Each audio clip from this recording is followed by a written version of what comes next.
Gentlemen, welcome back to the shop. So I got a cool little built-in project to do today. It's through work, nonetheless, but you know, still cool. You know, I had a ton of built-ins coming in at one time. I mean, I was knocking them out left and right, and that was kind of the purpose for this. You know, the family kind of pulled together. My sister bought a house that had a machine shop in it. They cleared out the lathes, and then she supplies the roof, I supply all the tools, and now the whole family can come here and mess around and make things, you know what I mean?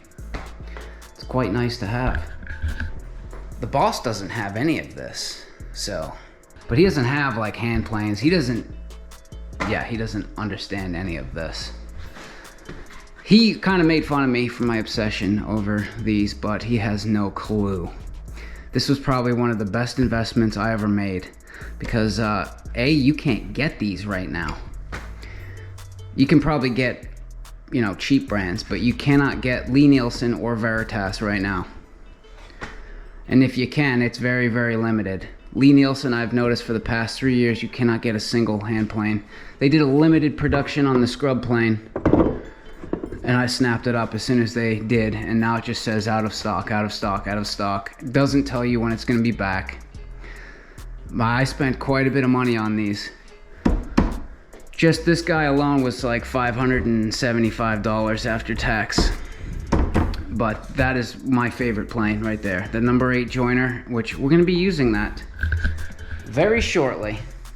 And I could probably go on eBay and sell those for way more than I bought them for, but I would never.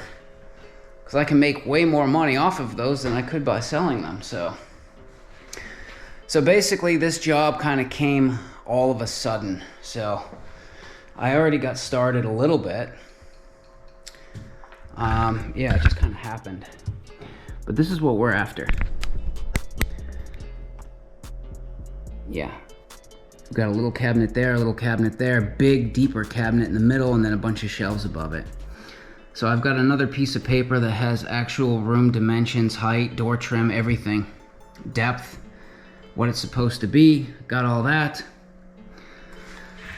So basically, there's the two smaller cabinets. Like I say, I already got started a little.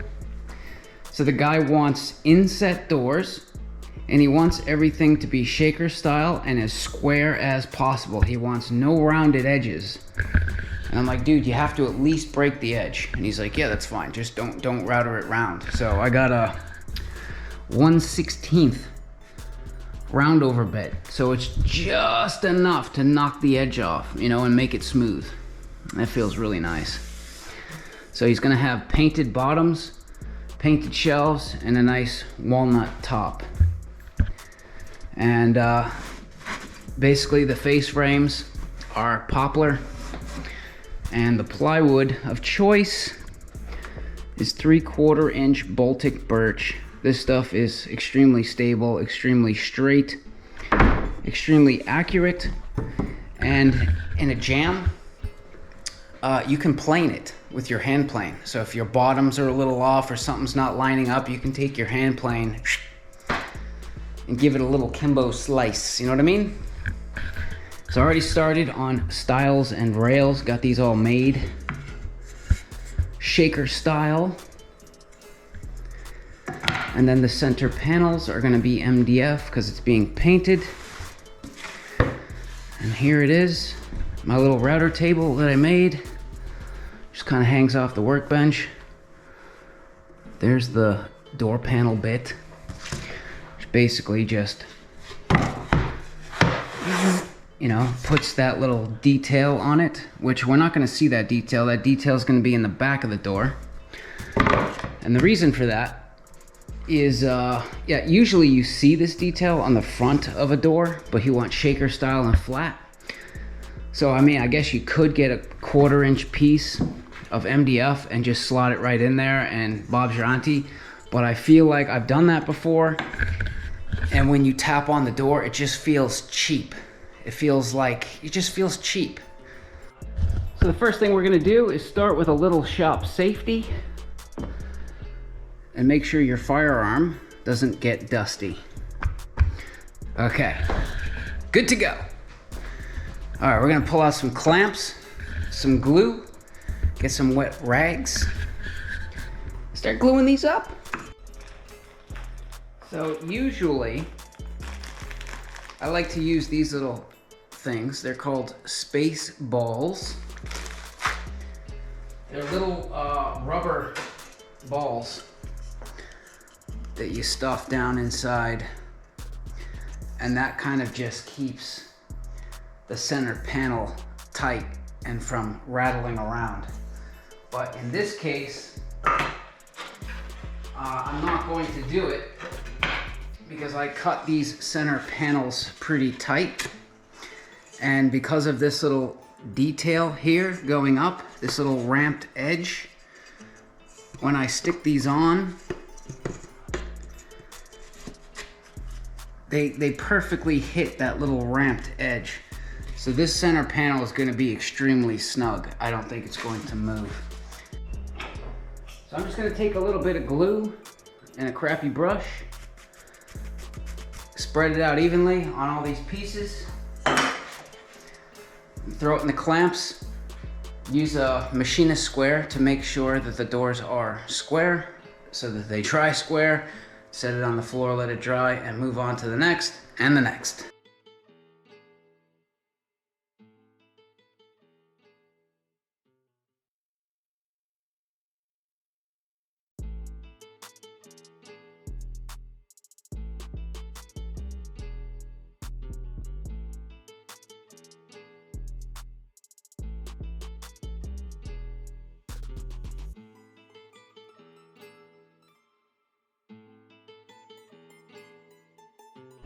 All right, so when you're gluing up your doors, you gotta double check yourself. And it's best to take a rag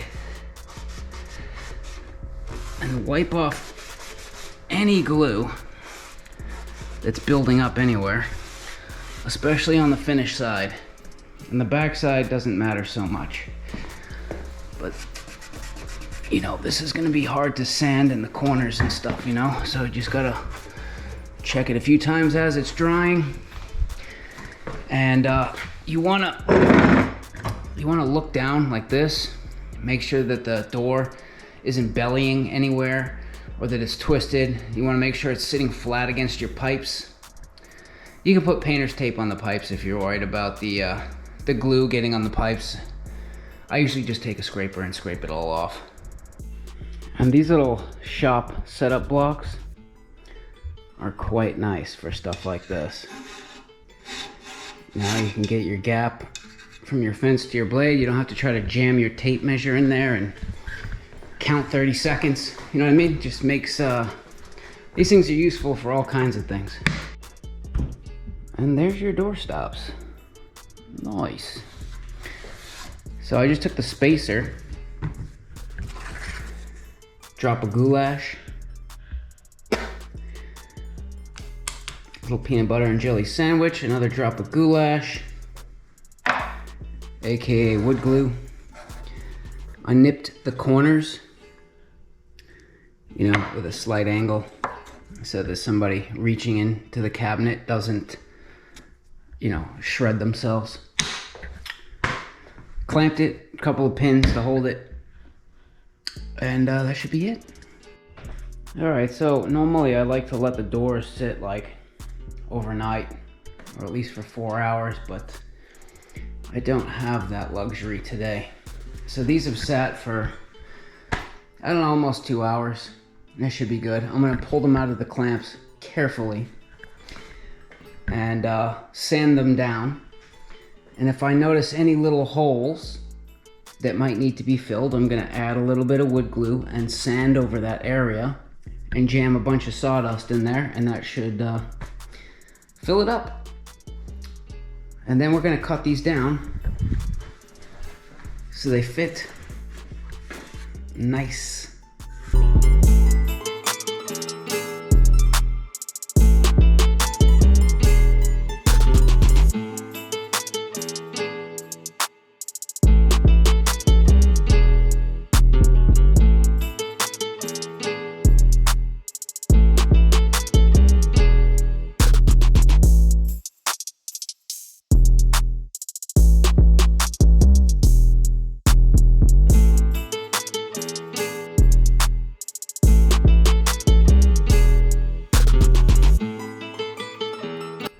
So the one nice part about pulling the doors out a little early is the glue is dry on the wood, but the glue that's pooled up, that's sitting against your clamp, is not dry. So it gives you an opportunity to take a wet rag and just wipe it all off. Wipe it off the clamps, wipe it off the doors. Then I take my scrub plane and I have it just taking a tiny bit. I don't have it like really gouging in, but just to shave off a little bit. And I use it to shave off the little pieces of glue. And there's like, yeah, this part of the door right here is sticking up ever so slightly past this side. So I'm gonna take that down with the plane a little bit first. It's a lot easier than sanding the balls out of it for an hour and then you got like a little dip because you sanded the same spot forever. All right, now we gotta check the fitment. Pretty sure I cut these. Yeah, I cut them to the size of the opening, pretty much. So these should be extremely tight. Yeah, so I can't get it in at the bottom. So I'm gonna start with the cross-cut sled, I believe, if I have it. And I'm gonna just take a tiny bit off both sides of the door just to really clean it up and take a little bit off the height. And then we'll come over and use the number 8 jointer right here to dial these sides in so that we get a nice even gap. Oh yeah, we've got it. And if I didn't have it on this, then I would probably set up something on the table and use the track saw to nip it down. But we got it. So I'm just taking off like a half a blade, just a Kimbo slice. And then we'll check it.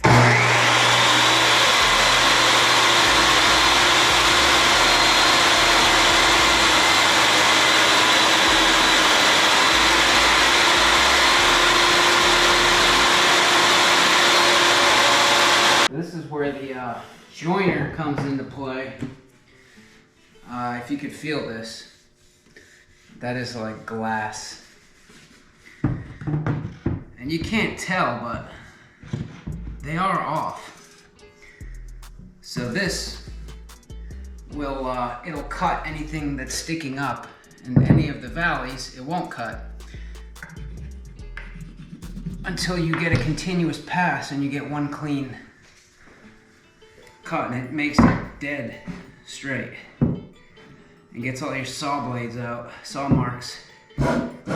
See, skipping, cutting. So there's a valley right here.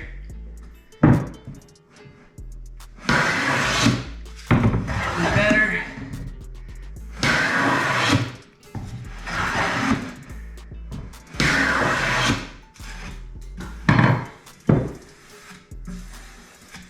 Oh yeah.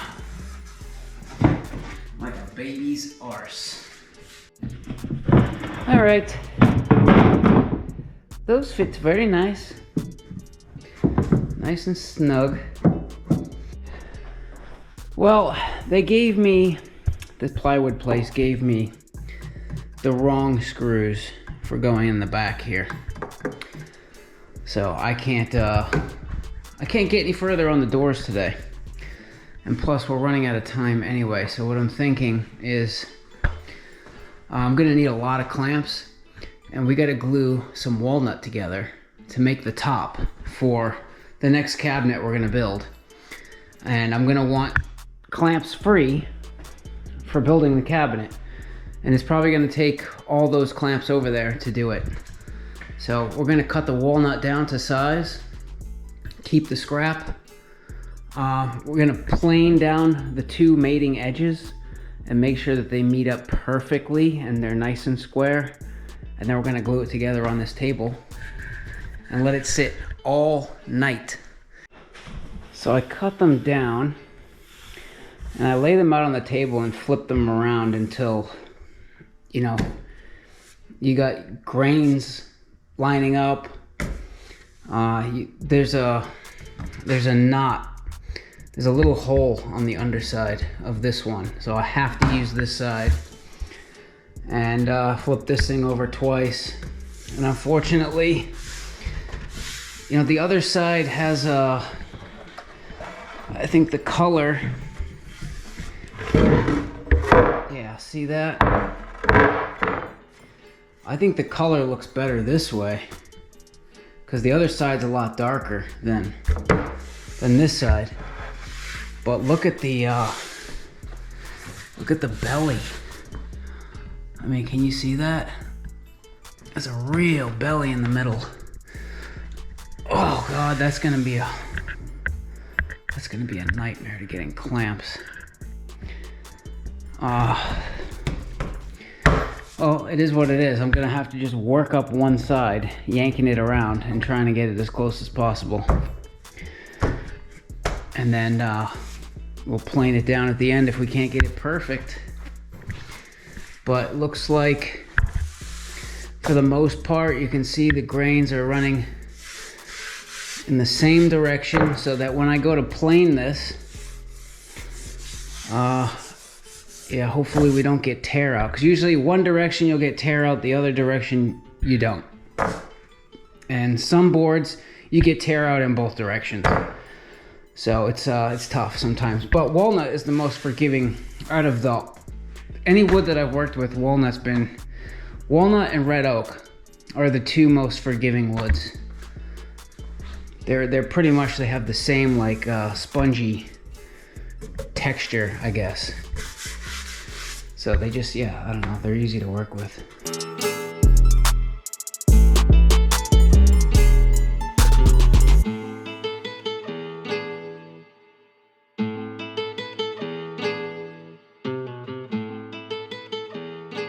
So this is the beauty about this number 8 joiner. It's either you buy this or you buy a big machine that'll sit in your shop. I mean, if you got the room for a big machine, go for it. But that thing doesn't take up very much room and it's very, very versatile.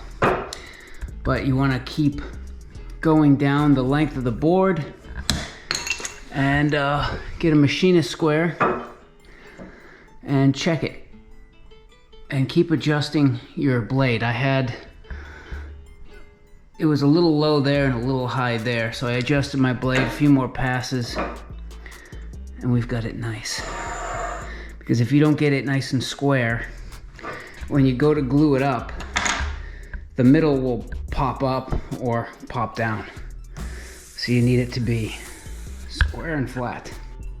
And I've got the chocolate flavored wood glue in here. It's super dark. It'll match the you know, the dark grains. Don't taste it though. Just take my word for it. All right guys, that's it for today. I have to go get some screws and some more poplar from the depot for tomorrow. But I tried gluing this up using the clamp to kind of straighten it out. It didn't exactly work the way I thought it was. It was just too hard, you know what I mean? So I laid it down on the table. I put this clamp on this end and then a clamp on the other end just to hold it up off the table. Got this clamp started. Then went down there to that side, got that clamp started, not finished. And then I got up on the table and I used my knee to push down on the board that was high, and then just worked my way down the board using my knee, clamping it all tight. Then I lifted it and wiped all the wood glue up so it doesn't destroy my table. I tend to try to wipe away wood glue if I can with a wet rag on both sides. I did the bottom as well, as much as I could. And this straight edge is perfectly flat. Like these are guaranteed within these are machinist type straight edges. So it looks like we are very close. We have a tiny dip in the middle, tiny. So we're high on this side, high on this side, low right here in the middle. And I checked it and it's consistent. It's consistent all the way down the board. So my little, you know, when I planed these two parts of the board, I could have been off just a tiny, tiny bit. And that tiny bit gets exaggerated when you glue two boards together. So it really needs to be as close as you can. But I would say we are pretty damn good. So this is gonna sit in the clamps all night. This is not something you wanna take out of the clamps early. All right, so here's the deal. The base cabinet is 20 inches deep. Those base cabinets are 9 inches deep, and the top is 9.5. So we have a little bit of overhang in the front. So this is gonna be 20.5 inches. Normally, if it was just a crap piece of wood, you know, I need to take 2 inches off of this. So normally I'd take an inch off both sides if you didn't care about it. But to preserve some walnut for later use, I'm thinking what we'll do is we'll take 2 inches off one side. So then we have that whole 2-inch strip of walnut that we can save for later projects. And all we'll do is we'll just place the seam of the countertop towards the back of the unit. You know, it'll just be pushed back towards the back of the unit more. And hopefully if we do a good job planing and sanding, you won't even be able to see that seam anyway.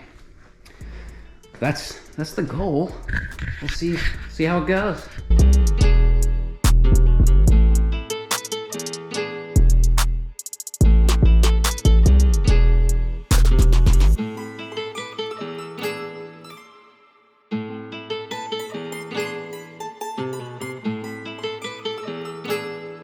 So here's the advantage to a nice flat work surface that you know is true.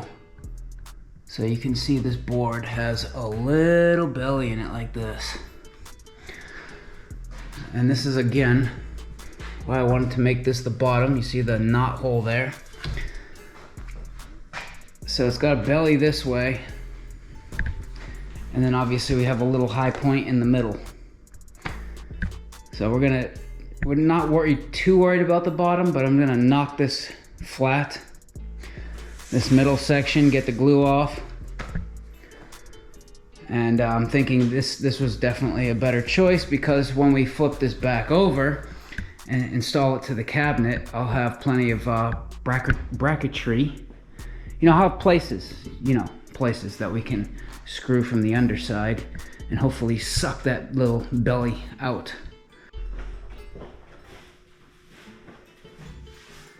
And I tell you what, I think it's time to bring this blade home and sharpen it. Man, this thing's been going for a while, but it feels like it's fighting me a little bit. I think we'll do that tonight. Give it a quick sharpen. I mean, it still cuts pretty good, but it will cut better.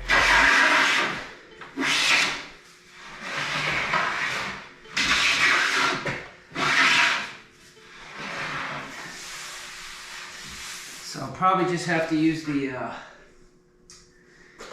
smoothing plane to get the middle, because I don't want to take too much out of the middle. I just want to even up these seams, and then I have to work on these two edges until I get it flat. The bottom is close. It's pretty close.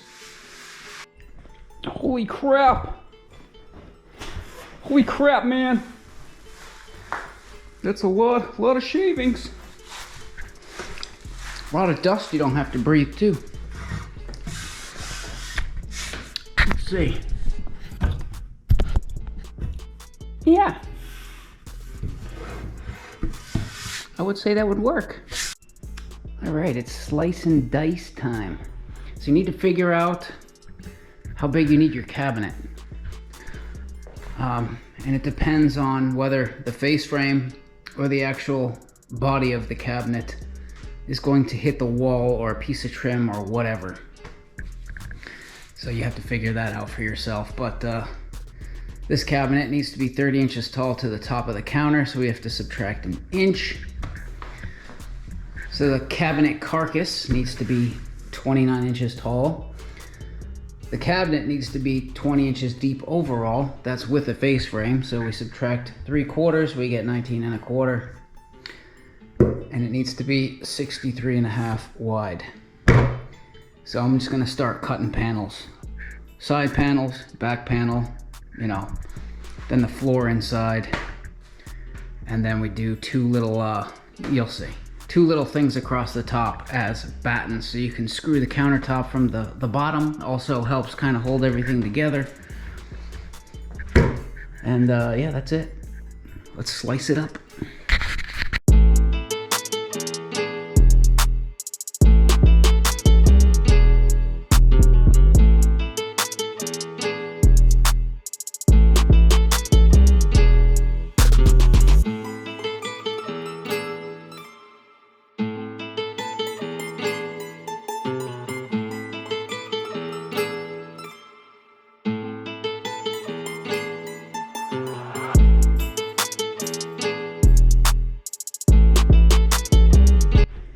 So these cabinets are getting painted, so I don't have to be careful with nail holes because they can get filled and we can paint it. But if you were gonna leave it wood, then you need to get a little more inventive. You know, you could do Kreg pocket screws from the inside of the cabinet. You know, there's many different things you can do, but thankfully, we don't have to do anything like that today. I've had to do it in the past, but we're painting. So I'm going to use a bit of goulash, chocolate flavored, and just my Milwaukee nailer here with some 1.5 inch nails. Oh, I need 2 hands for that. But yeah, that's pretty much it. You know, the sides are going to be visible, the back is not, so the sides are going to go on so you don't see end grain. You have to try to figure out how to hide end grain at all costs. So yeah, that's the plan. Let's box this up.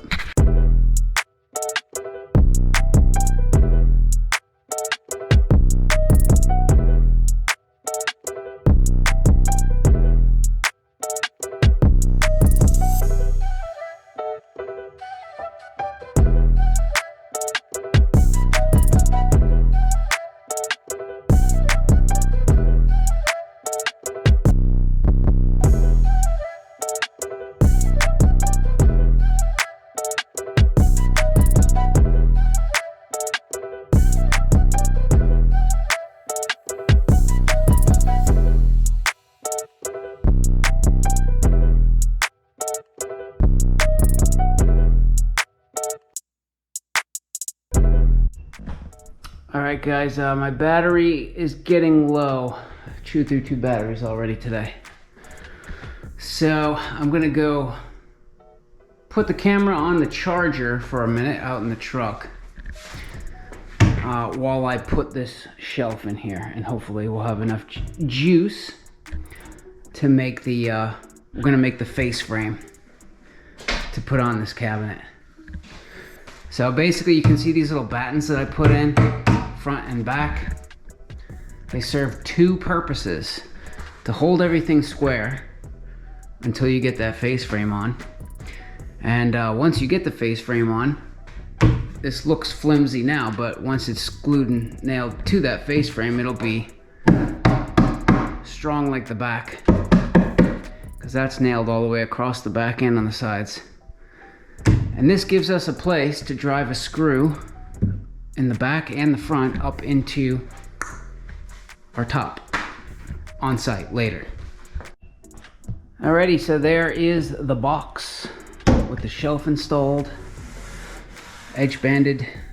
This is kind of a long stretch for a shelf, but that's why I brought it flush, so that when our face frame goes across, because we're gonna have 2 uprights down the middle, because there's gonna be 3 doors, I'll be able to tack through the face frame into the front of the shelf to give it some more strength. Along with this bottom piece, once that face frame is on there, that'll be strong. So I scoured the shop. I'm a little low on poplar. I have to go grab more, which I am not running to Home Depot right now. Hells no. So we're gonna just do with what we have. So we have enough to do the bottom, sides, top, and 1 upright in the middle. We're just gonna be missing 1. But we can do most of it. I mean, there's a lot of wood over there. Pine and, yeah, no poplar though. I guess if I was a true hacksman, you know, I could just chuck a piece of pine in there. But, you know, because it's 2 different woods, they'll expand and contract at different rates, probably absorb moisture differently, and that'll cause a problem. So we better not do that. So if you've never used a Kreg jig, they're pretty nice. You can get them at Depot or Lowe's. You just basically set it for 3/4, right? Because this is 3/4 thick. Put it to the stop. Clamp it on there, and then the drill bit also says 3/4 on it,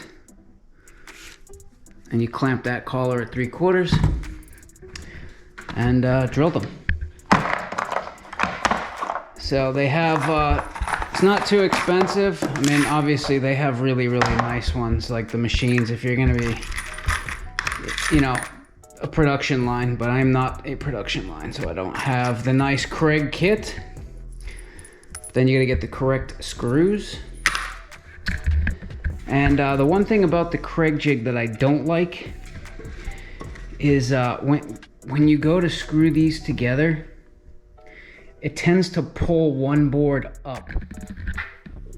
Like, this is exaggerated, but let's say I put some screws in, it would like pull one board up like that. Obviously not that extreme, but it happens.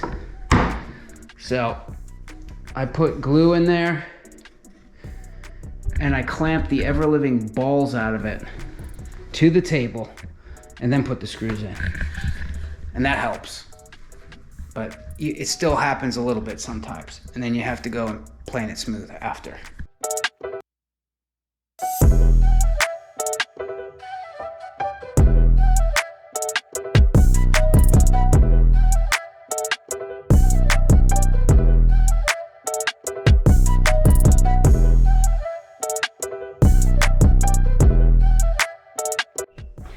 All right, the crappy part.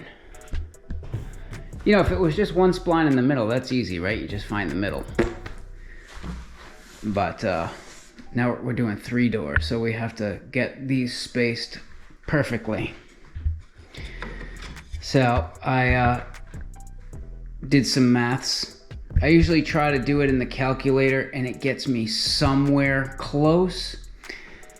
And then I kind of just fudge things around until, you know, I got it perfect.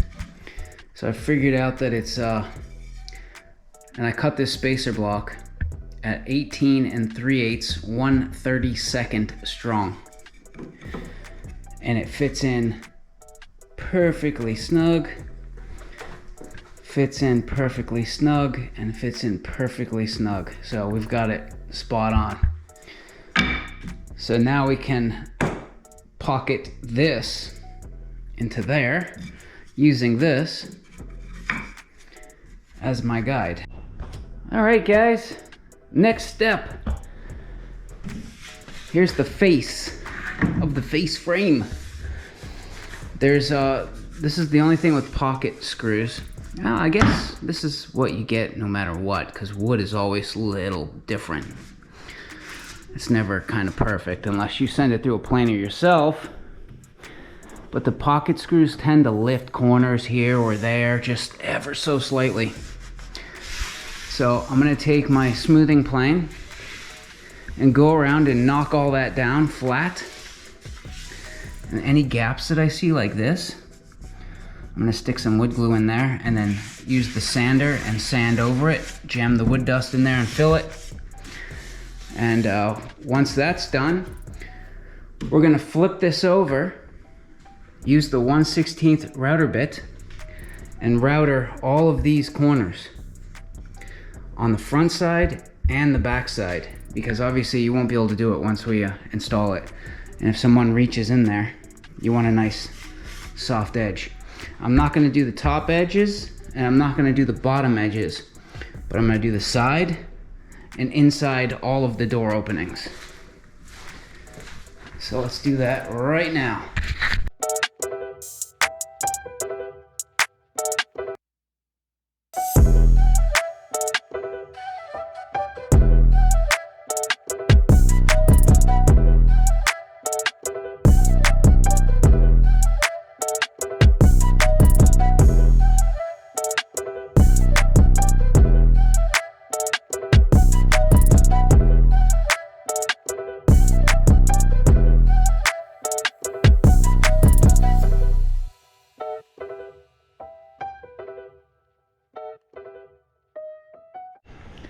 Oh yeah, smooth as a baby's arse.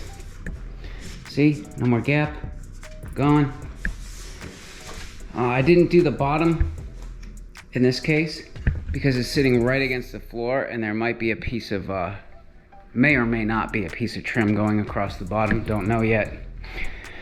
And we're not doing the top because it's gonna sit right up against the underside of the countertop. So we want a nice, you know, sharp, clean finish, if at all possible. But anywhere that you're gonna touch, you know, edges, inside, rounded.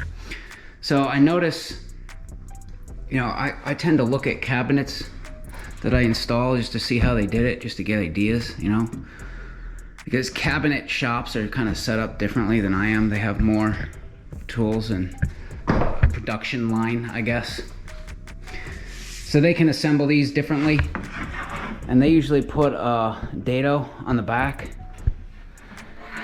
so it kind of slots over the face, over the carcass, so that you definitely don't have any gaps.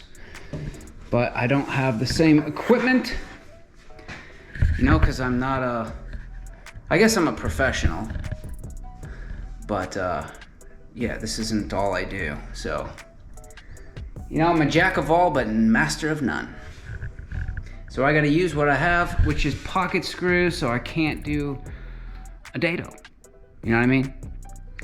So what I do, and I've even done, so you can go back in my YouTube channel and find it's a solid Doug Fir laundry sink built-in thing that I did. And that was being polyed. He wanted the Doug Fir finish. And I did the same thing. I basically just took glue and I put a bead of glue down all the way around where the face frame hits, put the face frame on, and instead of nailing through the face, which we're gonna do now because this is getting painted, I used Craig screws from the inside of the cabinet. Well, actually, no, I did Craig screws from the outside of one side of the cabinet because it was up against the wall and no one was gonna see it. And on the other side, where it was not up against the wall, I did Craig screws from inside the cabinet. Then obviously Craig screws from the bottom, no one's gonna see that. Craig screws from the bottom, no one's gonna see that, you know what I mean? So you just have to hide your fasteners, but I make sure to use clamps to clamp it down tight before I nail it, so that hopefully, you know, we don't have any gaps. All right, there's the face frame, glued and screwed, or glued and nailed. I put clamps, you know, on the important sides where you're gonna see. But yeah, again, it's being painted, so it's super forgiving in that aspect. All right, we're gonna start making the doors now. So I guess we'll kind of go over the pieces here as we go along here, but we got my stiles and rails. The stiles are cut, in this case, because I'm doing inset doors, to the exact dimension of the height of that door. If you were doing a 1/2 inch overlay, right, and the door overlaid that face frame and covered it, which is a lot easier, you know, you would just measure the opening, add 1 inch, 1/2 inch on top, 1/2 inch on bottom, or a 3/4 overlay, or whatever you want to do. But you need to have your hardware and know what you're doing before you make the doors. My hardware is sitting right over there. So stiles cut to the exact height. My rails are cut a little bit big right now because I always forget how much they exactly go in there to the stiles. So I cut them a little big. Once I can test fit and measure and see how much I need to take off, then I'll take them all over to the crosscut sled and trim them down all at the same time. But you're going to need a router table of some sort, kind, and these bits. Panel bit, and your, in this case, shaker style bits. These 2 bits come in a pair, and it's like $300 for those 3 bits. Good thing I didn't pay for them. Yeah. You're gonna need your router, a fence, you know, router table. Mine's kind of just jimmied up here. And a sled. It needs to be a perfectly square piece of plywood with a handle on it. And once it gets beat up, I chuck it and make another one. But you'll see what that's for. And a straight edge. So I like to start by sending all of these through the groove bit. So we're going to use the groove bit first and do all the grooves on all of them. And then we'll do the tongue bit last. All right, so to set it, I like to, I get a piece, you're gonna want a piece of scrap for setting these 2 blades. Yeah, bits.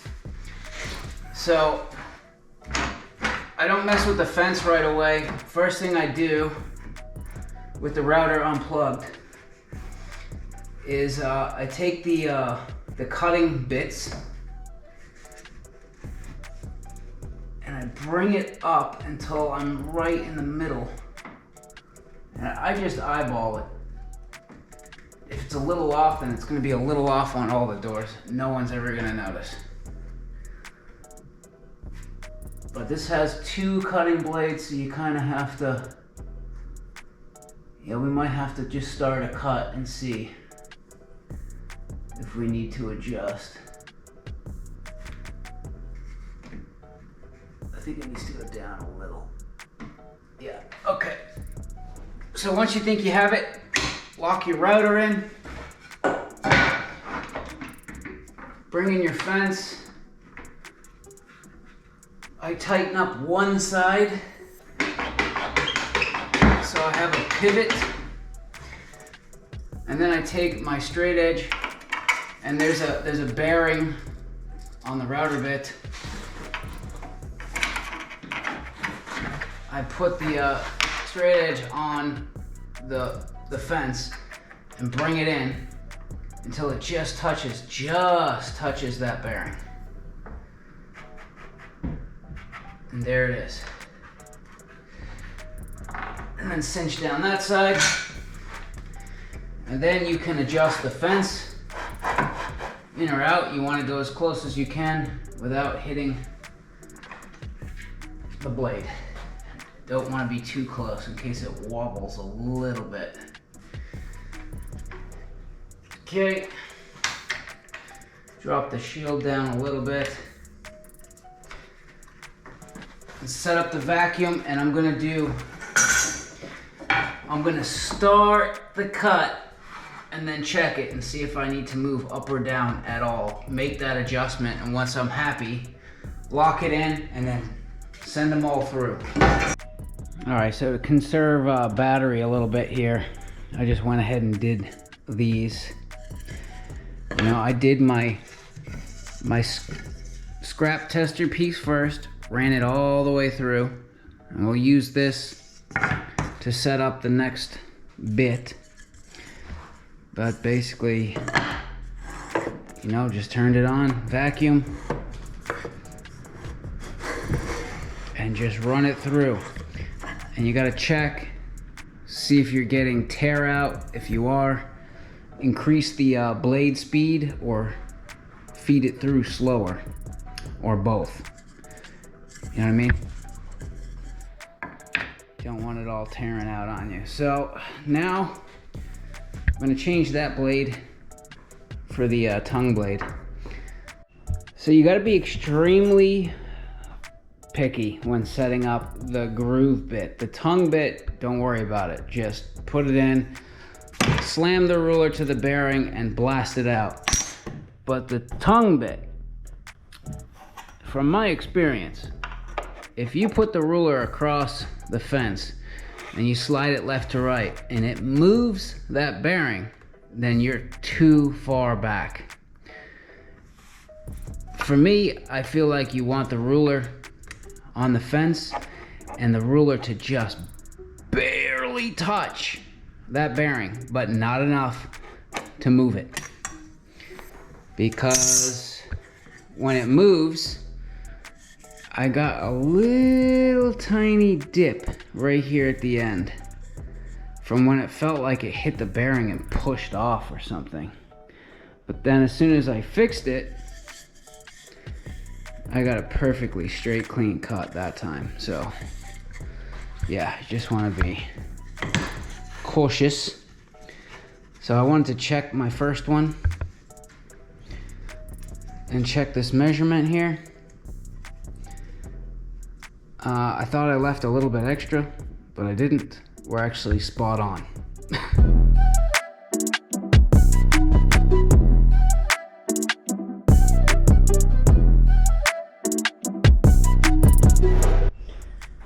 All right, so I'm just taking my X-Acto knife and I'm checking these rails for any little extra pieces. There's a bit of fuzzies. You know, I don't use the cutting blade to cut them off, but I drag the blade across.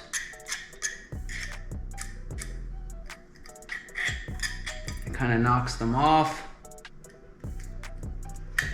Yeah, just getting anything that's hanging off. Alrighty, so for the center panels, this is kind of a pain, but basically it goes in 3/8, 3/8, 3/8, 3/8. So you have to figure out if you're gonna use the space balls or not. You know, if you want to use space balls, you put those little rubber balls in there, so you have to account for those. And usually that's what I do, but I wanted to, because I've seen doors that don't have them and I've seen doors that do have them. So I wanted to try just doing it tight this time. And these doors came out really nice with no space balls. And they are solid. They don't feel cheap. So I think I'm gonna stick with the same. No space balls.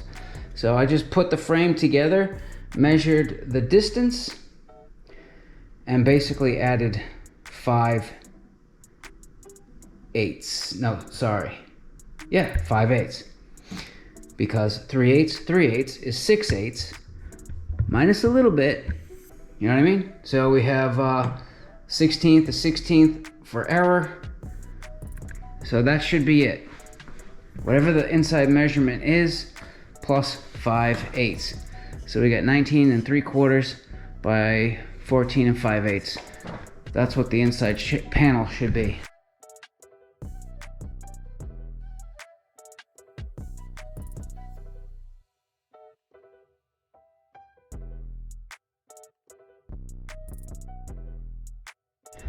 I forgot to mention, you probably want to turn your router speed down low. I had mine at like 1 or 2. Like, I really don't think you want that thing ripping fast. Just saying. But anyways, these, I know it's backwards, but I just fitted in to see if it would, if we got our measurements right. And it's all good. So I'm just gonna glue these up, clamp them up, and you can see if we put this on sideways, you see how this kind of comes out on an angle. So as this is pushed, it kind of wedges itself in there tight. So the door panel is strong. It's pretty rigid, even without the space balls in there. All right, shop is clean. It's kind of a nightmare to clean all that stuff in there, but I think if we're careful, yeah, carefuling,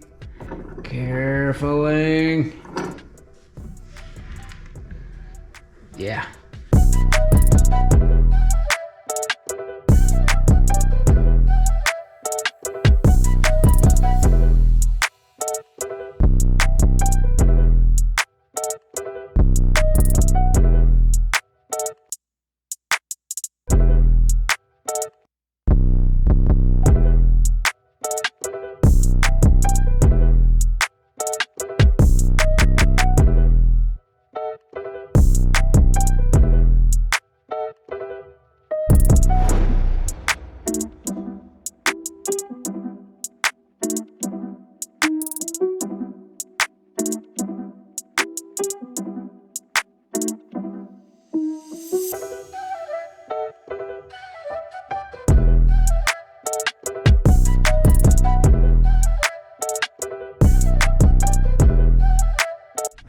So this is why I like to leave the doors just a tiny bit taller than I need, because the bottoms look kind of crummy. Things aren't lined up absolutely perfectly. You know, your cut could be off a little bit this way, that way, whatever. You got the glue there. Yeah, once you send it through the cross-cut sled on the table saw, oh yeah, beautiful. And this, I mean, if I did this professionally for a living, I'd probably make a really deep cross-cut sled so that I could cut doors, because I just barely have it here. Like, I have to rock the back of it up. Yeah, it's like it's hitting the riving knife and it's rocking up. That's fine. The tracks are still engaged, but this is definitely the way to cut the doors down, I think. Usually when they're too big for this, I'll use a square, make a line, and use the track saw. All right, so now that we have the doors cut to the height, the width is pretty good. I really don't want to take a lot off. I just want to take the clamp marks out.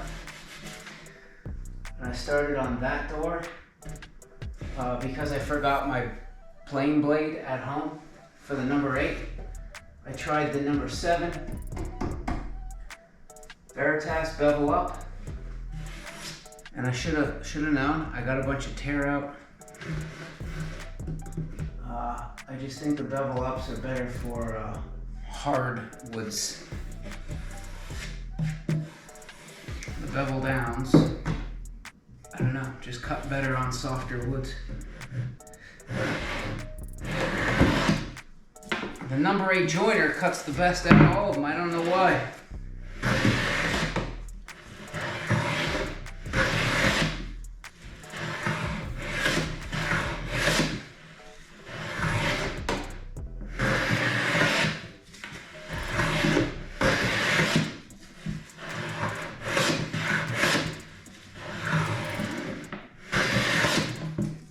This thing's cutting pretty good though.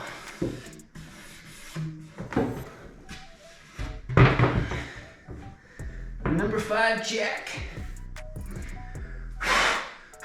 Jack of all trades, master of none. It's right in the middle. Oh, there's a knot right there. Shit.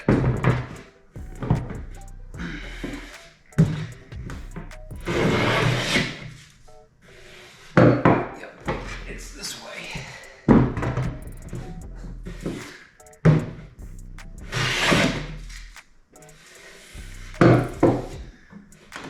Go. Beautiful. Man, you know what? I tell you what. I have 3 pieces of walnut left from this job. They're about 19 inches long by 11 1/4 wide. And I threw them under the workbench. You know, figuring I'll wait till I get some hard maple and then come back here and make some cutting boards out of them. I mean, there's not much else you can make out of those. And the boss calls me and says, "Is there any walnut left? I want it." I'm like, you gotta be kidding me, man. Whatever. You want them, take them. I was gonna suggest to him anyway to make a few cutting boards, and I believe somewhere, yep, here it is. I have his logo made on this stamp that you can heat up with a torch and burn it in. I have these made for myself as well. So whenever I do drawers or something like that, I kind of burn my little logo in the side of the drawer, but my logo is kind of, it's very small and inconspicuous, you know what I mean? It's not like overpowering, it's just a simple little logo. His has got his residential, commercial, has his phone number, it has his it's like way too much, but that's what he wanted. So whenever we do projects with drawers for him, I'll burn his logo in for him. But I was suggesting maybe take that walnut, make a few cutting boards, burn your logo in, and the next couple of big kitchen projects that we get, he could hand those out. You know what I mean? As a thank you. Because that's what I did. Last couple of built-ins that I had extra material. I made a cutting board and gave it to the customer as a little extra. You know what I mean? And they love it.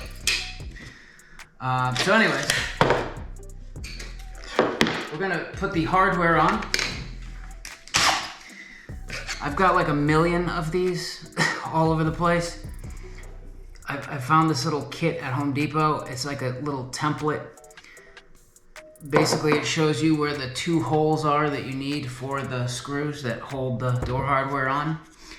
And it shows you the center point for the drill bit. So it really takes the guesswork out of it. You just kind of set it on the door, drill the 3 holes. Then the center hole is your guide hole for this. And you want to just drill down into the wood until the top of this bit is flush with the top of the wood and you're deep enough.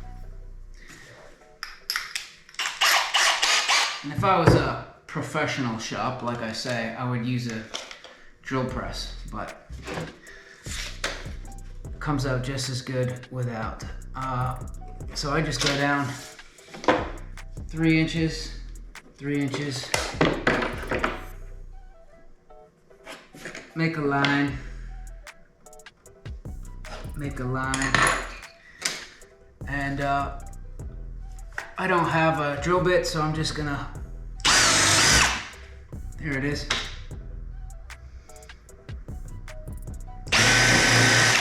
Give me my starter.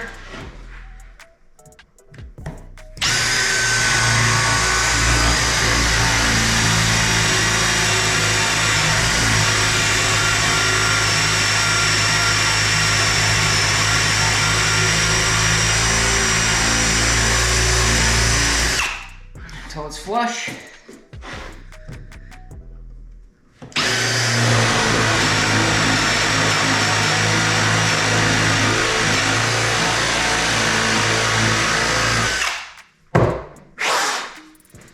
Grab your hardware.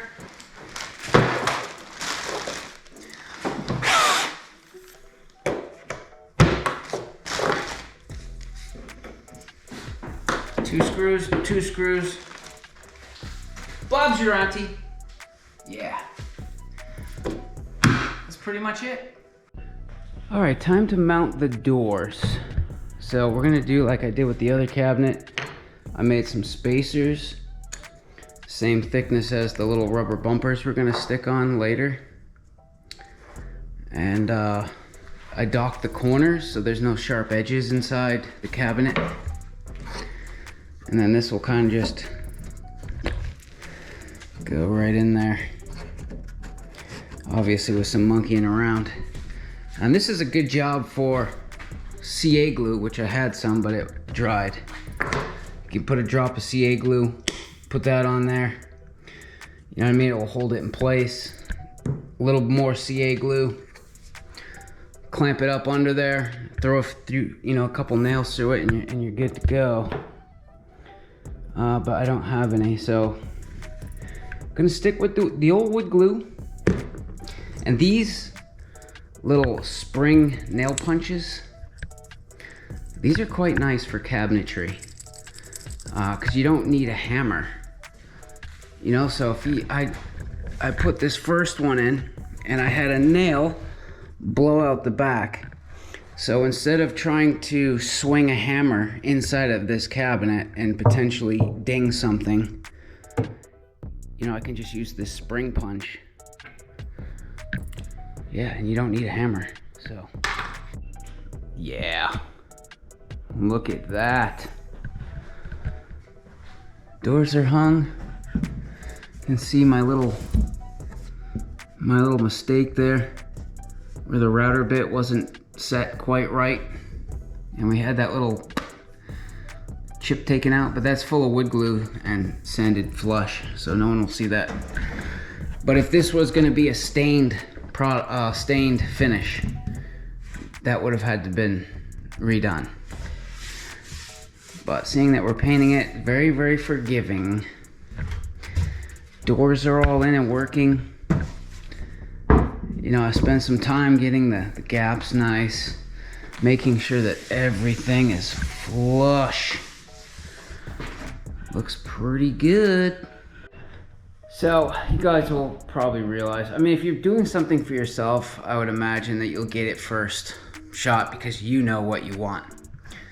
But sometimes you run into issues, you know, where customers change mind, or you know, you draw something up on paper and it looks good on paper, but then you actually start trying to make it and you realize that's not going to work, or it's not going to look good like that. So that's kind of what we ran into here, because they wanted, basically there's door trim. Yeah, like this, right? You have straight door trim. And they wanted like the side of the cabinet to hit the door trim, and then the shelves also to be hitting the door trim and just go straight up into the shelves and have a nice clean flush edge. And then cut this down and use that as, you know, the top to the cabinet, then a couple of shelves. And it looked good on paper, but I didn't realize that even the shelf on this one, I mean, it has to be to line up with that one. So all of the top shelves are only 9 inches deep. So the shelve's only going to come to like here, and all of this is sticking out. And I'm like, you guys have to have an exposed edge. You know, you have to have the walnut sticking out past the shelves, even if it's just 1/4 of an inch. And this will have to be cut into the door trim. Just has to be. Otherwise, it's going to look like crap. So, yeah, these 2 pieces should have been 1 piece. Too late for that. So we got to try to figure out. I think what I'm going to do is cut this perfectly straight, cut that perfectly straight and square. Use the Kreg jig from the bottom side and Kreg this together. We planed this one down a lot, but did not plane this one because we were planing this to get it flat. So this board's actually a lot thicker than this one. And it's really important that this is kind of fluid and flat. But yeah, it doesn't matter that there's a seam here. No one's ever going to see it because the plywood shelves are going to come down and land right on that. I mean, there might be like 1/4 inch. There might be a tiny bit that shows. So if we can use the Kreg jig, the brown glue, and get that as nice as possible, potentially nobody will ever see it. So we're gonna try to attach these and then get it smooth. And basically I'm gonna keep this angle as a constant. Right, once we have that, I'll come down here, cut this to its finished dimension, router this edge, and I'm gonna leave this end long, and this will be cut down on site in case the wall's this way or that way. It can be scribed into the wall and cut nice, you know what I mean? All right, the best way that I have to cut this, and it really needs to be, you know, perfectly square, because if it's off a little bit over these long lengths, it's gonna show. You know what I mean? So I have these Mechanist squares that are like guaranteed to be within like crazy tolerances square. So I use that against the metal edge, not the rubber edge, but the metal edge of the track saw guide. I think I have it pretty good right now, so I'm gonna send that through, and then I'll probably cut that one down on the crosscut sled, and then we'll join them up. So I'm just making sure that you can see the grains are going like this, and on this board, same way. So I wouldn't want to do that the other way, because then when I go to plane, we might be smooth here and then start tearing this out. All right, so this is obviously end grain. End grain doesn't really, wood glue doesn't really work for end grain. I mean, it's better than nothing, but it's not like long grain. You know what I mean? Long grain, wood glue works absolutely insane, strong. But again, yeah, end grain is not the best spot. So this would probably be a better place for epoxy, but I don't have any. And I think this is going to be a closer color match as this chocolate flavored glue here. And luckily I did have some 1-inch pocket screws that'll go nice and deep into this walnut. So I'm going to use my reference surface, the flat table, and clamp this thing down tight. Try to clamp this down tight, and then maybe that'll divide some of the planing, because if we can do a bit of planing on the bottom, we could just use the scrub and just blast it out. And the top, we got to be a little bit more careful. So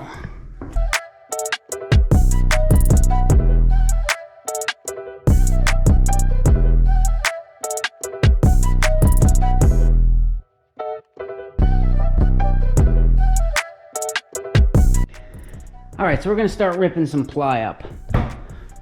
So basically the uppers are 9 inches deep to the face frame, because we're going to put poplar on the face of the shelves so you don't see plywood. Then left and right it'll be a little bit wider so we can scribe it into the walls. And probably all the verticals, you know, will be a little wider, I'm thinking. And then the horizontals maybe a little bit thinner, you know. But basically, you know, you can see from the back of the cabinet to the front of the face frame is 9 inches. So we need our plywood to be 8 1/4, same as the lowers.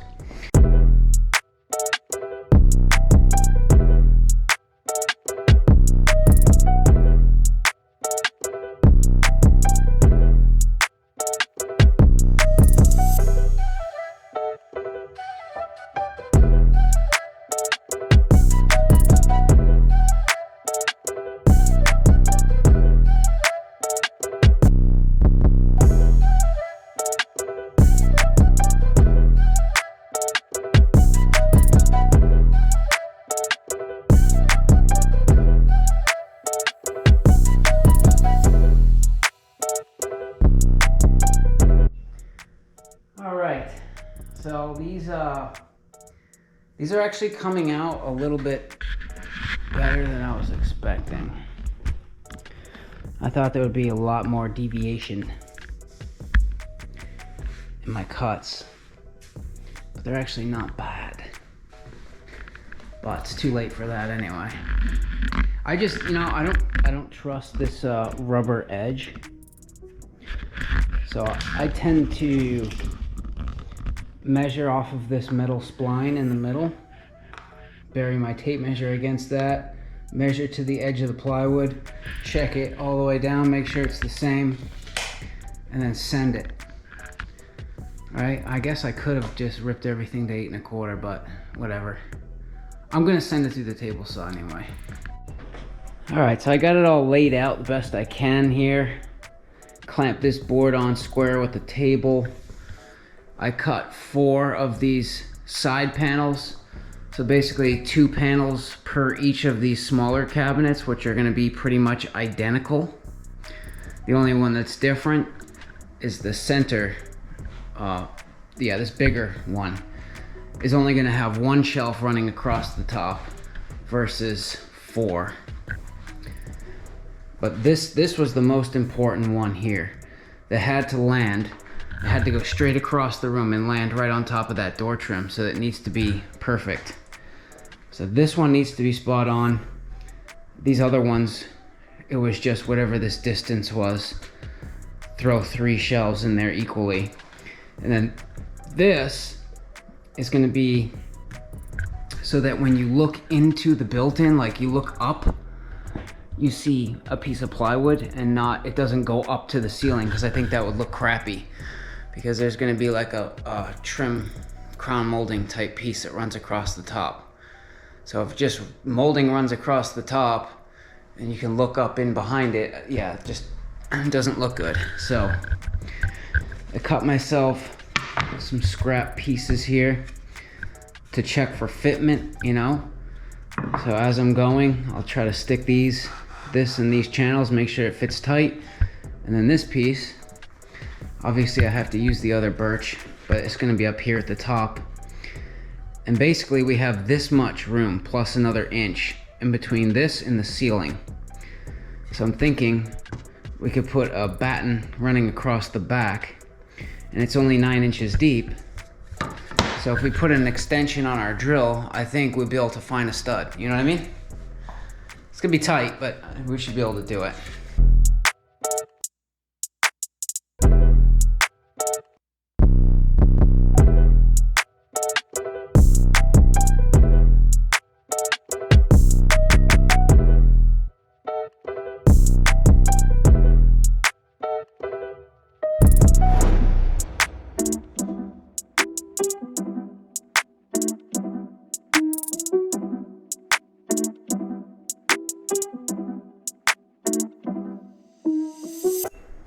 All right, guys, we're done here. Done with the shop. Unfortunately, this is as far as we can go. I've got everything accounted for, face frame, cleats, everything is primed, ready to go. So as soon as this stuff's dry, we're gonna go shoot over to the customer's house, and we'll do a cool time lapse of us installing this, and then we'll get to see our masterpiece at the end.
All right, we got the bases all in. Now we got to start on the uppers.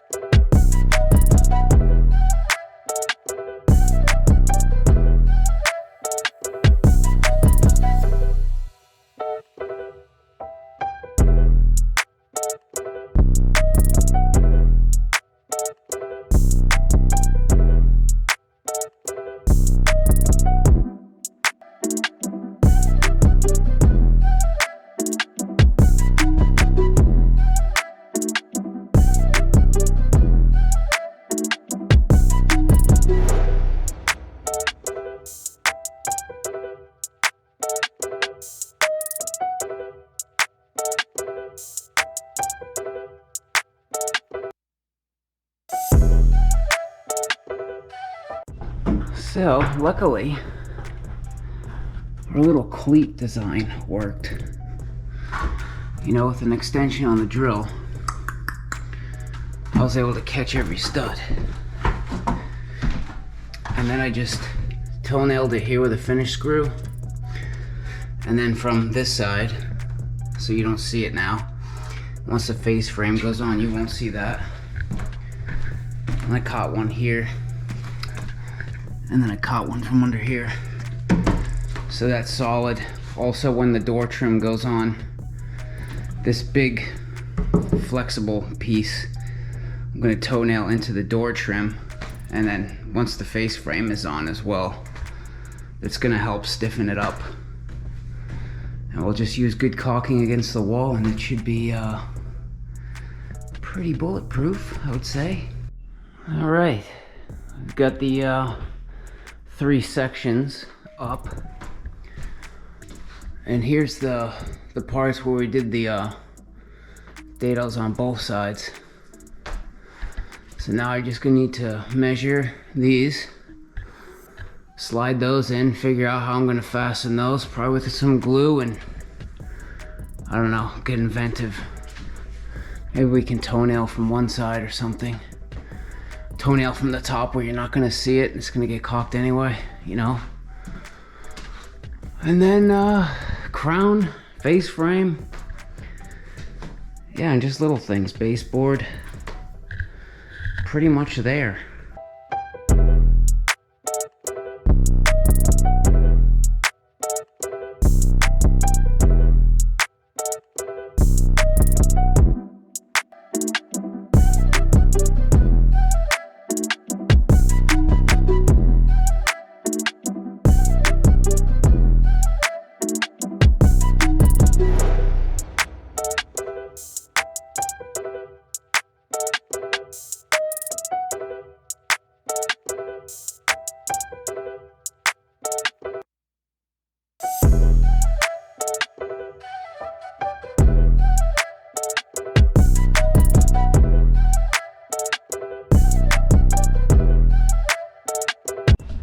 Yeah, so this shelf that's really long, it had a bow in it, so I was able to straighten it out with the cleat, which is screwed to the wall, and the face frame will help straighten it out.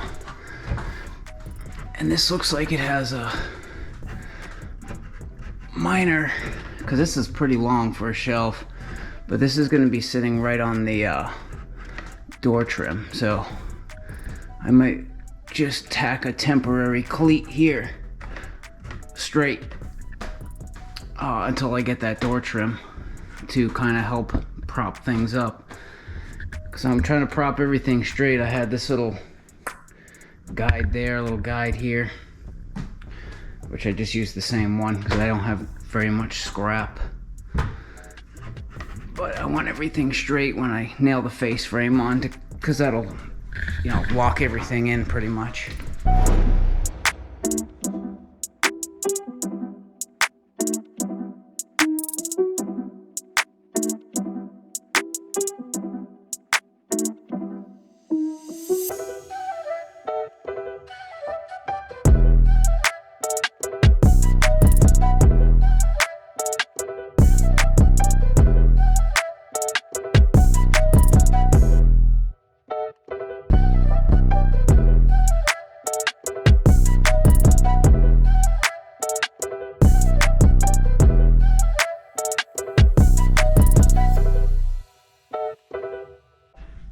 So I tried to line them up with the lowers, you know, the best I could.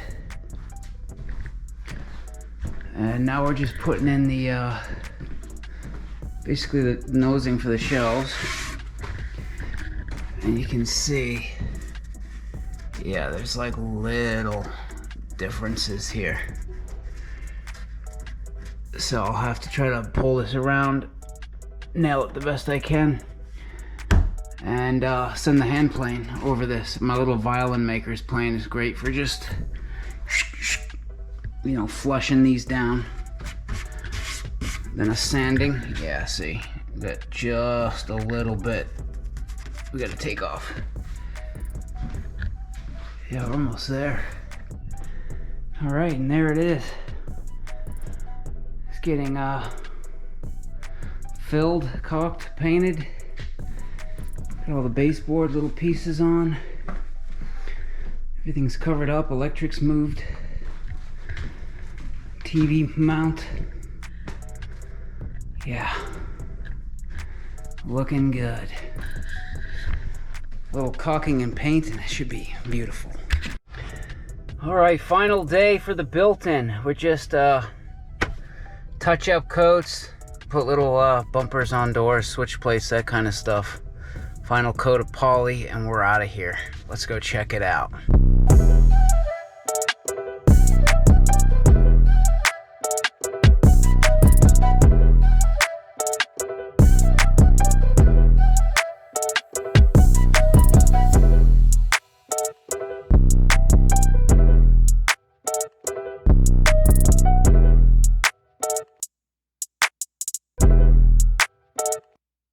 But anyways, guys, there it is.